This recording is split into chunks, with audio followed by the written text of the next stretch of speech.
ನಿಮ್ಗೆ ಗೊತ್ತಿದ್ದ ವಿಷಯ ಐತೆ EPS 95 ಪೆನ್ಷನ್ ಈಗ ಸುಮಾರು 10 ವರ್ಷದಿಂದ ನಾವು ಇದನ್ನು ಫೈಟ್ ಮಾಡ್ತಾ ಇದ್ದೀವಿ. ಏನು EPS 95 ಪೆನ್ಷನ್ ಸ್ಕೀಮ್. ಇದರಲ್ಲಿ ಯಾರ್ಯಾರು ಬರ್ತಾರೆ? ಮುಖ್ಯವಾಗಿ ಕರ್ನಾಟಕದಿಂದ 1,25,000 ಜನ KSRTC BMTC ಅವ್ರು ಬರ್ತಾರೆ. ಹಗಲು ರಾತ್ರಿ ನೀವು ಚಿಕ್ಕವರಿದ್ದಾಗ ಬಸ್ಸಲ್ಲಿ ಕರ್ಕೊಂಡು ಹೋಗ್ಯಾರ ಅವರು. ನಿಮ್ಮವ್ರನ್ನ, ನಿಮ್ಮ ತಂದೆಯವ್ರನ್ನ, ನಿಮ್ಮ ತಾಯಿಯವ್ರನ್ನ ಅವಾಗೆಲ್ಲ ಹಗಲು ರಾತ್ರಿ ಡ್ಯೂಟಿ ಮಾಡಿ ಪಾಪ ಕರ್ಕೊಂಡು ಹೋದವ್ರಿಗೆ ಇವತ್ತಿನ ದಿವಸ ಅವ್ರ ಪೆನ್ಷನ್ನು 800, 1000, 1,500 ಬರ್ತದೆ. For example.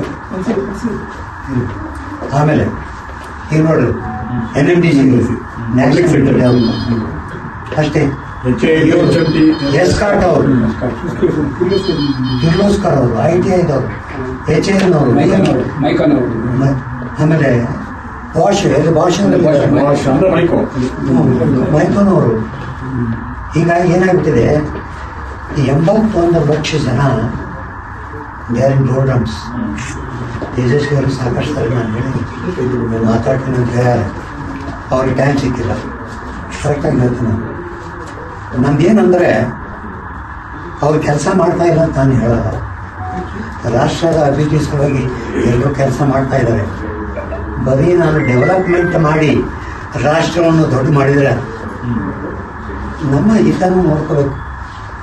ಇಷ್ಟು ವರ್ಷ ಸರ್ವಿಸ್ ಮಾಡಿದ ಮೇಲೆ ಪಾಪ ಇವನ ಗತಿ ಏನು? 1,000-1,500 ಪೆನ್ಷನ್ ಕೊಟ್ಟರೆ ಅವನ ಜೀವನ ಮಾಡಬಲ್ಲನ? ನಾವೇನು ಜಾಸ್ತಿ 7,500 ರೂಪಾಯಿ ಗಂಡ ಹೆಂಡತಿ 2 ಸರಿ ಊಟ ಮಾಡಿ ಚಿಕ್ಕ ಮನೆಯಲ್ಲಿರೋದು ಇದೇನು ಜಾಸ್ತಿನಾ? ನಾವು ಸರ್ಕಾರಕ್ಕೆ ದುಡ್ಡು ಕೇಳ್ತಾ ಇಲ್ಲ. ನಾವು ಕಾಂಟ್ರಿಬ್ಯೂಟ್ ಮಾಡಿ ಪ್ರತಿಯೊಬ್ಬರು ನಾವು 540 ರೂಪಾಯಿ ಅಂದರೆ 1,250 ರೂಪಾಯಿ ಪ್ರತಿ ತಿಂಗಳು ಕಟ್ಟಿದ್ದೀವಿ. ಅಟಲ್ ಬಿಹಾರಿ ಪೆನ್ಷನ್ ಯೋಜನಾ ನಿನ್ನೆ ಕ್ಯಾಬಿನೆಟ್ ಡಿಸಿಷನ್ ಆಯಿತು. ಏನಾಯಿತು? ಅವರೆಷ್ಟು ಕಟ್ತಾರೆ? 100 ರೂಪೀಸ್. 100 ರೂಪೀಸ್ ಕಟ್ಟಿದರೆ ಸರ್ಕಾರ 100 ರೂಪಾಯಿ ಕೊಡ್ತದೆ. 30 ವರ್ಷ ಆದಮೇಲೆ ಅವ್ನು 3,000 ರೂಪಾಯಿ ಪೆನ್ಷನ್ ಕೊಡ್ತಾರೆ. ಸ್ವಾಮಿ, ನಾವು 540 ರೂಪಾಯಿ ಕಟ್ಟಿವಿ. ನಮ್ಮ ಪೆನ್ಷನ್ ಎಷ್ಟು ಕೊಡಬೇಕು? ಸಿಂಪಲ್ ಲಾಜಿಕ್ ಇದು. ಅಷ್ಟು ಕೊಡಬೇಡ್ರಿ. ನಮಗೆ ಬೇಕಾಗದು ಗಂಡ ಹೆಂಡತಿ ಇರಲಿಕ್ಕೆ ಕೊಡ್ರಿ. ತೇಜಸ್ವಿ ಅವ್ರಿಗೆ ಯಾವಾಗ ಮನಸ್ಸು ಬರ್ತದೆ ಇದ್ರ ಬಗ್ಗೆ ಮಾತಾಡಲಿಕ್ಕೆ. ಈಗ ನಾವು ಬಂದು ಮುಖ್ಯ ಕಾರಣ ಅಂದರೆ ನಾಳೆ ಬಜೆಟ್ ಮೀಟಿಂಗ್ ಇದೆ.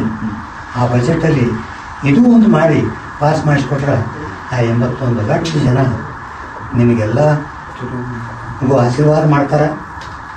BJPಗೆ ಆಶೀರ್ವಾದ ಮಾಡ್ತಾರೆ. ಯಾಕಂದರೆ ಎಲ್ಲ ಸರ್ಕಾರಗಳು ಬಂದು ಹೋದ್ರು ಇದುವರೆಗೂ. 1995ರಿಂದ ಇದು ಆಗಿರೋದು. ಯಾವ ಸರ್ಕಾರ ಮಾಡ್ತಾ ಇಲ್ಲ. ಈ ಲೆಟರ್ ಕೊಟ್ಟರೆ ತೇಜಸ್ವಿ ಗೊತ್ತಾಗ್ತದೆ. ಹೋಗಿ ಫೋನಲ್ಲಿ ಮಾತಾಡಬೇಡ್ರಿ.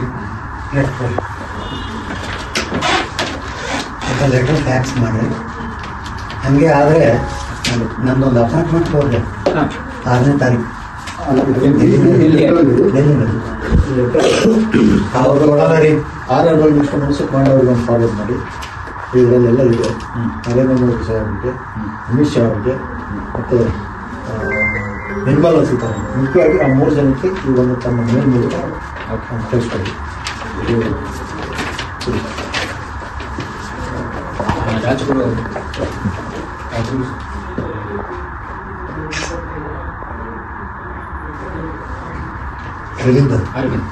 ನಿಮ್ಮ ದೇಶದಲ್ಲಿ ಇದಾಗಿಲ್ಲ.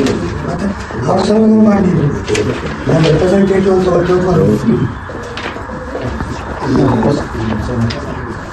ಹೊಡೆದ್ರ